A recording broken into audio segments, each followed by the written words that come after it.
नांगल चौधरी से कांग्रेस विधायक मंजू चौधरी ने निजी चैनल को दिए इंटरव्यू में आरोप लगाया था कि कंवर सिंह यादव ने पूर्व सिंचाई मंत्री अभय सिंह यादव के साथ मिलकर जमीन खरीदी और इस सौदे में मल्टी लॉजिस्टिक हब से जोड़कर देखा जाना चाहिए। इन आरोपों को सिरे से खारिज करते हुए भाजपा विधायक ने स्पष्ट कहा है कि ये आरोप बेबुनियाद है और तथ्यहीन है। पहले मंजू चौधरी का बयान सुनवाते हैं। पूर्व विधायक जी ने 10 किला जमीन किसी राजकमल मतलब उसके जो कंवर सिंह के लड़के हैं उसके नाम करवाई और आज उन्होंने वो जमीन अपनी पत्नी राजकमल के नाम करवा रखी। तो जमीन अधिग्रहण हुआ तो उसमें वो जमीन वो तो पूरे मिड-डे थे, पूरे सब कुछ करने वाले, प्रॉपर्टी डीलिंग करने वाले थे और उन्होंने किया। उस जो जमीन किसानों की थी तो वो जमीन उन्होंने सस्ते भावों में दिलवा दी लोगों को और अपने भी किसी जानकार को दिलवा दी और बाद में वो जमीन उन्होंने अपनी घरवाली के नाम करवा ली। भ्रष्टाचार ही है। किसानों की जमीन सस्ते भावों में दिलवा दी और खुद ने वो खरीद के नहीं, अब खुद की महंगी हो गई वो जमीन और खुद की जेब में पैसे आ जाएंगे अब उसके। भाजपा विधायक कंवर सिंह यादव ने बताया कि जिस जमीन को लेकर विवाद खड़ा किया जा रहा है वह भूमि उन्होंने वर्ष 2021 और 22 के दौरान खरीदी थी। यह जमीन किसी एक बड़े टुकड़े में नहीं बल्कि 2-3 अलग अलग हिस्सों में खरीदी गई थी। वहीं इस भूमि को खरीदने के लिए बैंकों से लोन भी लिया गया था। नांगल चौधरी के विधायक ने मेरा नाम लिया कि कंवर सिंह यादव विधायक के बेटे ने ये जमीन अभय सिंह से पैसे लेके खरीदी। हमने बेची तो जरूर है लेकिन ली तो हमने लोन करवा के ली और वो तो ऑन रिकॉर्ड है और उसकी आप HDFC बैंक से तसल्ली करें, मॉर्गेज बैंक नारनौल में आपके पास है, वहां तसल्ली करें भाई लोन कब करवाया है, रजिस्ट्री कब करवाई है। दूध का दूध पानी का पानी हो जाएगा। और उन्होंने बताया कि चुनाव के बाद वर्ष 2025 में उन्हें निजी आर्थिक आवश्यकता पड़ी जिसके चलते उन्होंने यह जमीन पूर्व सिंचाई मंत्री अभय सिंह यादव को बेच दी। यह निर्णय पूरी तरह से व्यक्तिगत था, इसका किसी भी प्रकार के राजनीतिक या सरकारी परियोजना से कोई लेना देना नहीं है। ये जमीन जो है जिसका आप जिक्र कर रहे हो ये तो जमीन ही लॉजिस्टिक हब से अलग है। इसके अलावा भी ये जमीन तो 2021 के लास्ट में 22 में खरीदी गई है और अलग अलग टुकड़ों के अंदर कभी 10 कनाल, कभी 13 कनाल, कभी 10 कनाल, इस हिसाब से ली गई, नहीं तो एक साथ ली गई। उसमें भी को शेयर काफी थे, जिन्होंने जैसे दिए उस हिसाब से लिए। इस हिसाब से इसके बावजूद भी हमने तो ये कहा कि भाई पैसे नहीं है, वो मिलने वाले ही थे, राहुल के बहुत क्लोज ही थे, बोल जी लोन करवा के दे दे। उसके बाद में हमने मॉर्गेज बैंक से भी लोन करवाया, उसके बाद में HDFC से लोन करवाया।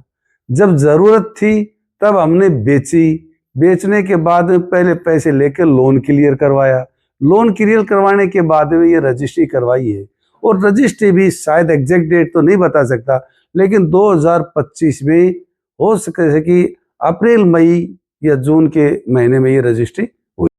कंवर सिंह यादव ने 2 टूक शब्दों में कहा कि संबंधित जमीन मल्टी लॉजिस्टिक हब से कोई संबंध नहीं रखती। यह जमीन लॉजिस्टिक हब स्थल से करीब 1.5 से 2 किलोमीटर की दूरी पर है। दोनों के बीच किसी प्रकार का कोई भी प्रत्यक्ष या अप्रत्यक्ष संबंध हो ही नहीं सकता। दी है मैंने जमीन तो देने वाले हम हैं, लेने वाले हम हैं, देने वाले हमारे साथी थे, उनके भी कई हिस्सेदार थे, उन हिस्सेदारों ने अलग अलग दी है।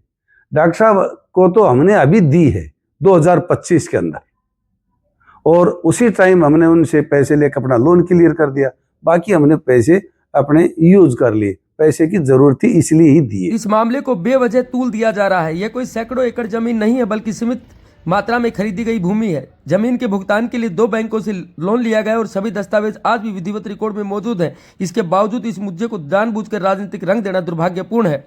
इस तरह की जो अच्छी बात है ना वो नहीं करनी चाहिए। इस जमीन से विधायक के बेटे से तो कोई 100-200 एकड़ जमीन है, उसमें बहुत ज्यादा एक प्रॉफिट कर लिया हो और हर व्यक्ति ही काम तो करता है, आगे नहीं करना चाहिए। और इसमें यह भी नहीं है कि कोई भाई करोड़ों का इसमें कोई वो हो गया। हमने तो 22-23 में जमीन बिकने लग रही थी और वो मिलने वाला था, उसने कई जगह यहाँ भी खरीद रखी है और उसके भी कई हिस्सेदार थे। उन हिस्सेदारों के माध्यम से जैसे जैसे देते गए, अब 6 टुकड़ों में ली है, बताओ 6 बार में रजिस्ट्री हुई है। आप कहोगे इस तरह से कैसे रजिस्ट्री का कोई दे तभी ले, और उसके बाद में लोन करवा दिया, लोन करवा के ना पैसे दे दिए।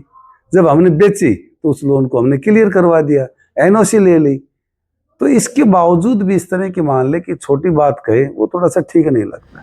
विकास से जुड़े बड़े प्रोजेक्ट को लेकर इस तरह की राजनीति कर जनता को गुमराह करने का प्रयास किया जा रहा है। उन्होंने स्पष्ट शब्दों में कहा कि इस जमीन का मल्टी लॉजिस्टिक हब से कोई संबंध नहीं है और इस मुद्दे को खड़ा किया जा रहा है। विवाद पूरी तरह राजनीतिक भ्रम फैलाने की कोशिश है। अब की जो जमीन है, घाटा शेर है, बशीरपुर है, उस गांव के अंदर है, ये तो उस गांव से हटके, उससे कोई लेना देना नहीं इस जमीन का।